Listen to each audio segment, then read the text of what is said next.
چند ماه عمل کردید؟ من 10 ماه عمل کردم. رنگم فرنچ بلوه و حالا همینطوری هم که میبینید خیلی خوشگل شده. خب این چند وقت مشکلی نداشتید؟ نه هیچ مشکلی نداشتم.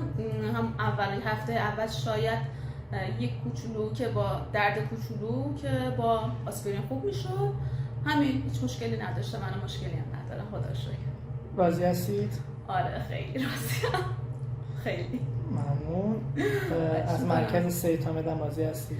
خیلی راضیم. من هر مشکلی داشته باشم، هر چیزی مثلا هر احساسی کنم که خدای نکرده مشکلی برام پیش میاد، سریع با دکتر تماس میگیرم، سریع جواب منو میدن. نمیذارم هیچ ناراحتی تو دلم بمونه، میگن بیا چک کنیم اینا. همه چی هم که خدا رو شکر تا الان اوکی بوده. بینایی من که 10 از 10.